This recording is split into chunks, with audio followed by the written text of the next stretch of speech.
అయితే సుందర్ గారు వాలంటీర్లు వైసీపీ కార్యకర్తల్లా పనిచేస్తున్నారు, దొంగల్లా మారిపోయారు, రౌడీయిజం గూండాయిజం పెరిగిపోయింది. ముఖ్యంగా చేస్తున్న ఆరోపణ ఏంటి అంటే విమెన్ ట్రాఫికింగ్ అనేది. అసలు ఏ మాత్రం నిప్పు లేకుండా పొగొస్తుంది అంటారు. ఎందుకని ఆ విమెన్ ట్రాఫికింగ్ చేస్తున్నారు వాలంటీర్స్ అనేది ఎందుకు తెరపైకి వచ్చింది అసలు? అంటే ఇది ఒక రకంగా పగడ్బందీగా ఒక వ్యూహం ప్రకారం చంద్రబాబు గారు తీసుకొచ్చినటువంటి స్క్రిప్ట్ అది. మొట్టమొదట ఆయన మాట్లాడారు ఏమనంటే మధ్యాహ్నం పూట వెళ్తున్నారు, ఇంట్లో కుటుంబాలను ఇచ్చేస్తున్నారు, భార్య దగ్గరికి వెళ్తున్నారు, భర్త గురించి చెప్తున్నారు, ఇట్లా రకరకాలైనటువంటిది అవన్నీ చేశారు. చేసిన తర్వాత ప్రజల్లో వ్యతిరేకత వచ్చింది. అది ఆయన వెంటనే ఐడెంటిఫై చేశాడు. వాళ్ళ పచ్చపత్రికలు కూడా ఐడెంటిఫై చేసినాయి, కష్టం ఇది వాలంటీర్స్ మీద ప్రజలకి మంచి ఇది ఉంది అని చెప్పారు. ఎప్పుడైతే అది చేశారో నెక్స్ట్ ఎవరిని తీసుకొచ్చారు, మన పవన్ కళ్యాణ్ గారిని తెచ్చారు. ఆయన సినిమా స్టార్ కాబట్టి న్యాచురల్గా ఆయన చెప్పినప్పుడు కొంత బాగా మైలేజ్ వస్తుందని చెప్పని అనుకున్నారు. ఆయన కూడా ఏమని చెప్పారు, ఎక్కడో కేంద్రం నుంచి ఆయనకు వచ్చిందట ఉమెన్ ట్రాఫికింగ్ జరుగుతుంది, ఈ వాలంటీర్స్ ఇచ్చేటువంటి సమాచారం జరుగుతుంది అనేది ఒకటి.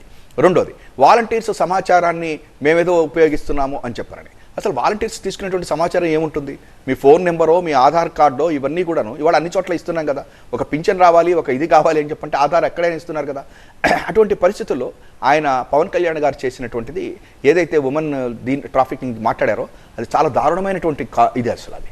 అయితే తెలంగాణలో మరి లేదు కదా, తెలంగాణలో వాలంటీర్స్ వ్యవస్థ లేదు కదా. మరి తెలంగాణలో హైయెస్ట్ ఉంది, ఆంధ్రప్రదేశ్ కంటే కూడా హ్యూమన్ ట్రాఫికింగ్. మరి అది ఆయనకి కేంద్ర నిఘా వర్గాలు చెప్పలేదేమో, అది ఒక్కటే చెప్పిందేమో. అంటే సరైనటువంటి సమాచారం లేకుండా బురద జల్లటం, అది పవన్ కళ్యాణ్ గారు, చంద్రబాబు గారు, ఇప్పుడు ప్రస్తుతం పురంధరేశ్వరి గారు, వీళ్ళు ముగ్గురు చేస్తుంది.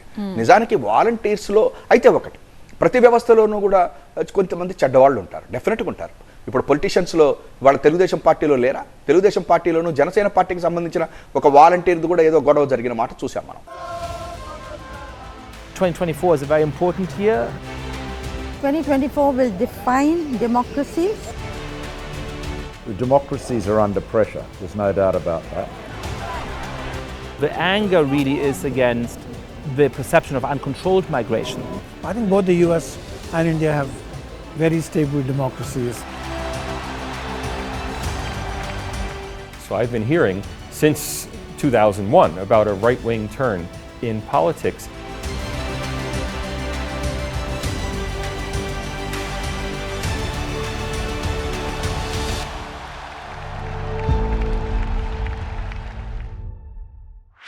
This and more. Streaming on News 9+. ఇవన్నీ కూడా ఉంటాయి. కొంతమంది అంటే వాళ్ళని గవర్నమెంట్ ఎందుకు ఏరువేయలేకపోతుంది? ఇన్ని రకాల విమర్శలు ఎదుర్కొంటున్నప్పుడు ఫిల్టర్ చేయాల్సిన అవసరం ఉంది. నిజంగా ఇలాంటివి జరుగుతున్నాయా అని ఒక పరిశీలన కూడా చేయాల్సిన అవసరం ఉంటుంది, వాళ్ళని ఫిల్టర్ చేయాల్సిన అవసరం ఉంటుంది కదా. ఆ ప్రయత్నాలు ఏవి చేసినట్టు కనిపించలేదే. అసలు వీళ్ళు మాట్లాడారే కానీ అంటే మీరు ఇక్కడ రెండు ఆస్పెక్ట్స్ ఉన్నాయి. ఒకటి, వాళ్ళు చెప్పినట్టు ఉమెన్ ట్రాఫికింగ్ అది తప్పు. అసంఘాక శక్తులకి వీళ్ళ కార్యక్రమాల కోసం వీళ్ళు సమాచారం ఇస్తున్నటువంటిది కంప్లీట్లీ బ్లండర్. అది పవన్ కళ్యాణ్ గారు మాట్లాడినా, చంద్రబాబు గారి అర్ధరాత్రి మధ్యాహ్నం పుట్టేళ్ళు తలుపు కొడతారనేటువంటిది చాలా తప్పు. ఒకటి రెండు ఇన్సిడెంట్స్ జరిగితే ఆ ఇన్సిడెంట్స్ని సరిచేయటం అనేటువంటిది ప్రభుత్వం ఎప్పుడు చేస్తుంది. అయితే ఇక్కడ ఒక్కటి మాత్రం మనం అందరం గుర్తుంచుకోవాల్సింది ఒకటి, ఒక వ్యవస్థలో ఇవాళ ప్రభుత్వ ఉద్యోగులు అయినా లేకపోతే ప్రైవేట్ కంపెనీల్లో అయినా ఇంకొక చోట అయినా కూడా ఇటువంటి చిన్న చిన్న వాటిని కరెక్షన్ చేసుకుంటూ ముందుకు వెళ్తూనే ఉన్నాం. కాకపోతే దాన్ని కూడా కరెక్షన్ చేయాల్సినటువంటి బాధ్యత అపోజిషన్ పార్టీస్ కూడా ఉంటుంది. అసలు నిజంగా పవన్ కళ్యాణ్ గారు కానీ చంద్రబాబు నాయుడు గారు వాలంటీర్స్ మిస్ చేసినటువంటిదే కనుక ఒకవేళ కనుక ఏదైనా కొంత ఉంటే మరి ఇవాళ వాలంటీర్స్ వ్యవస్థను కంటిన్యూ చేస్తామని ఎందుకంటున్నారు? 10,000 రూపాయలు ఇస్తాము అని చెప్పని ఎందుకంటున్నారు? మీకు భద్రత కల్పిస్తారని చెప్పని ఎందుకంటున్నారు? అంటే వాళ్ళు మాట్లాడినటువంటిది ఏదైతే ఉందో, ఏ ఆరోపణలు అయితే వాలంటీర్స్ మిస్ చేశారో అవన్నీ కూడా తప్పుడు తడికలు. కాబట్టి అది సరైనటువంటిది కాదు, ఆ సమాచారం మాత్రం మంచిది కాదు. కాకపోతే ఎక్కడైనా సరే ఏదైనా వాలంటీర్ కానీ లేకపోతే ఎవరైనా ఏదన్నా ప్రతి చోట జరుగుతుంది, ప్రతి వ్యవస్థలో, పోలీసుల్లో ఉంటుంది, లేకపోతే ఇంకొకటి చోట ఉంటుంది, అన్ని చోట్ల ఉంటుంది. ఇవాళ చంద్రబాబు గారి యొక్క ఆఫీసులు మనం కూడా చూసాం కదా, వాళ్ళ పార్టీ ఆఫీసుల్లో కూడా కొంతమంది మహిళలు బయటకు వచ్చి మాకు ఇబ్బందులు కలగజేసింది పార్టీలో కొంతమంది అని చెప్పారు కదా. అంత మాత్రం తెలుగుదేశం పార్టీని క్లోజ్ చేసేస్తారా? చేయరు కదా, దాన్ని సర్దుకోవాలి.